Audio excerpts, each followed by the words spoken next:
Non-navigable rivers or streams. 1. In the absence of title or prescription, the beds of non-navigable rivers and streams belong to the riparian owners along a line drawn in the middle of the bed. Number 2. Instances where the middle of the bed is not the boundary. A. Bed and bottom of non-navigable river or stream is private thing belonging either to the riparian owners or to the state, depending upon whether it was originally non-navigable or navigable. On the other hand, water which traverses that private bed is a public thing which the riparian owner may not interfere with, nor may he prevent its use by general public. That's Cheney v. State, Mineral Building. B. Where river formerly flowed around point and suddenly changed course and cut a new channel, the person or persons losing land to the new bed was entitled to the bed of the old river to the ordinary low water mark, to the alluvion be formed by accretion to that bed, as the land between the old channel and the new channel, because it was alluvion. Dixon v. Sandifer. C. Alluvion and dereliction. 1. Accretion formed successfully and imperceptibly on the bank of a river or stream, whether navigable or not, it's called alluvion. The alluvion belongs to the owner of the bank, who is bound to leave the public that portion of the bank which is required for public use. The same rule applies to the dereliction formed by water receding imperceptibly from a bank or a river or stream. The owner of the land situated at the edge of the bank, left dry, owns the dereliction. A.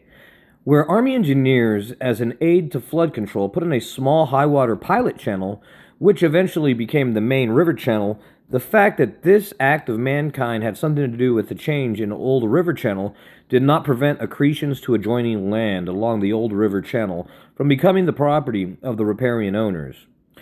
2. Alluvion is not always owned by the riparian owner. A. Ownership of alluvion is not a vested right under the Louisiana law, but rather a legislative donation which may be altered or controlled by the legislature. B. Where river formerly flowed around point and suddenly changed course and cut a new channel, the person or persons losing land to the new bed was entitled to the bed of the old river to the ordinary low water mark. To the alluvion since formed by accretion to the bed, as well as the land between the old channel and the new channel because it was alluvion. Dixon v. Sandifer. C. Alluvion which forms along the shore of the body of water that is not a river or stream belongs to the state. 3. Partition or division of alluvion. Alluvion formed in front of the property of several owners is divided equitably, taking into account the extent of the front of each property prior to the formation of the alluvion in issue. Each owner is entitled to a fair proportion of the area of the alluvion and a fair proportion of the new frontage on the river, depending on the relative values of the frontage and the acreage. A. In considering the proper mode of division between the adjoining riparian or littoral proprietors of additions to their lands by accretion or reliction, it should be observed that on account of many varying conditions, it is practically impossible to formulate a general rule by which all the cases may be governed. It undoubtedly is true that accretions formed in front of and contiguous to the land of several owners belong to them all and cannot be claimed by one with whose land that the first point of contact was made. This inevitable consequence of a contrary rule would be that if it could be shown that the point of contact was first made to lands of one of the riparian owners, he would be entitled thereby to the whole accretion subsequently made to the lands of the other riparian owners on either side of him, and thus would cut off their water boundaries and privileges.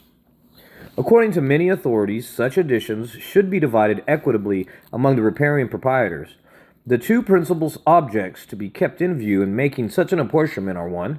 That the parties shall have an equal share in proportions to their lands of the areas of the new formed land, regarding it as land useful for the purposes of cultivation or otherwise, in which the value will be in proportion to the quantity, and 2, to secure each an access to the water and an equal share of the water line in proportion to his share on the original line of the water, regarding such line in many situations as principally useful for forming landing places, docks, quays, and other accommodations, with a view to the benefits of navigation, and as such constituting an important ingredient to the value of the land.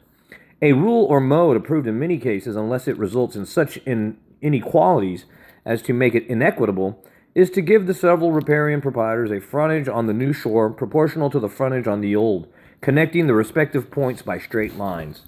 John V. Hogue, 129. D. Islands. 1. Islands and sandbars that are not attached to a bank formed in the beds of navigable rivers or streams belong to the state. E. Sudden and action of waters. 1. Pieces of land. If a sudden action of waters of a river or stream carries away identifiable piece of ground and unites it with another lands on the same or on the opposite bank, the ownership of the piece of ground so carried away is not lost. The owner may claim it within a year or even later if it's the owner of the bank which it is united has not taken possession. 2. Islands formed. When a river or stream, whether navigable or not, opens a new channel and surrounds riparian land, making it an island, the owner of that land is not affected. 3. Abandoned beds.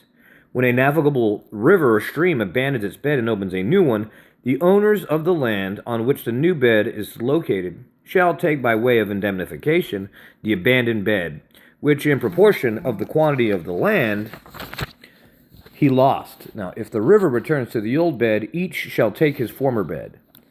A. The abandoned bed of a navigable river that changes its bed or course may remain, in fact, a natural navigable water body, as the state contends. If, however, the change in the riverbed occurs after 1812, the abandoned bed, even though an oxbow lake that is navigable in fact, as a matter of policy or law more than 175 years under the specific provisions of Article 504, loses its identity as a public thing and becomes privately owned. The specific provisions of Article 504 control the general declaration of Article 450. In such circumstances, State v. Borden, 1988. 1. But note, public interest favors retention of ownership of the bed of navigable waters in the state to assure free use of the waters for navigation and transportation. Vermilion Bay Land Company v. Phillips Petroleum Company. 2. Bed and bottom of navigable river or stream is a private thing belonging to either riparian owners or to the state, depending upon whether it was originally non-navigable or navigable. On the other hand, water which traverses the private bed is a public thing, which the riparian owner may not interface with, nor may he prevent its use by the general public. Cheney v. State Mineral Board. B. Where river formerly flowed around point and suddenly changed course and cut a new channel through the land of the person filing the petitory action, such person took title to the old bed of the river as indemnification for the lost land of which he proved title.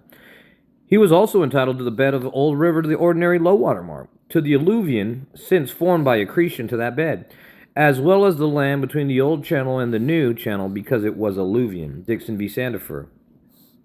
1. But C. In a consensus proceedings to determine the right to oil royalties, and oil taken from the wells located on land which was formerly part of the bed of Mississippi River, but which was presently on the land above the mean low water mark of the river, the main course of which changed following cutting of a control channel of the Army engineers, the evidence sustained that finding that the land on the wells were located had built up by successive and imperceptible accretion, and that the riparian owners and not the state were entitled to the royalties. Esso Oil Company v. Jones. C. But C. The legislature shall neither alienate nor authorize alienation of the bed of a navigable water body, except for purposes of reclamation by the riparian owner to recover land lost through erosion. Number 8. Seas, lakes, and bays. Seas. The territorial sea is a public thing. A. Compilers of the code closely followed precepts of Justinian. And quite as early as the Supreme Court said, it has frequently been adjudicated that the English and common law courts, since the retaining statutes of Richard II and Henry IV were passed, that high seas mean that portion of the sea which washes the open coast. Waring v. Clark. B. Seashore. 1. Seashore is a space of land which the waters of the sea spread in the highest tide during the winter season. A. Historical development of seashore in Louisiana. 1. Justinian declares that things common to mankind by the law of nature are air, running waters, the sea, and consequently the shores of the sea. All the tract of land over which the greatest water flood extends itself is the seashore. The use of the seashore as well as the sea is also public by the law of nations, and therefore any person may erect a cottage upon it, to which he may resort to dry his nets, and haul them over the water, for the shores are not understood to be property in any man, but are compared to the sea itself, and the sand or ground which is under the sea. A. There is a disagreement between counsel as to closer applicability of the French or Roman law to its controversy defendants. Counsel insists that our article of the Civil Code are taken direct from the Roman, the French law, and jurisprudence are without application. That the compilers of and the commentators on the Roman law and jurisprudence had in view Mediterranean Sea, while those in the French law jurisprudence had in view the Atlantic Ocean. The former should prevail in case of textual difference, the Gulf of Mexico being the American Mediterranean. Morgan v. Negodich. 1. Domat defines things common to all to be the heaven, the stars, the light, the air, the sea. We find in the text no mention of the seashore. 2. Our own code says, things which are common to the air, running water, the sea and its shores. Revised Civil Code, former Article 450. It also says that the seashore is the place of land over which waters of the sea spread, and the highest water during the winter season. Former Article 451. Now, from the public use of seashores, it follows that everyone has a right to build cabins thereon for shelter, and likewise the land there, either to fish, shelter himself from the storm, to moor boats, to dry nets, etc. 3. This view is sustained by all the authorities. The civil law is very plain. It results, says Laurent, Volume 6, Chapter 6, that there can be no question of the shores of the ocean. When the land claims such does not border on the ocean, l'hémétrophie de la mer, are the words that he learned of the learned commentator. We have found that the same view expressed in Baudry, Verbo, des Biens. The same is also a view expressed in Dallaw's Volume 38, page 208, Burns v. Crescent Gun,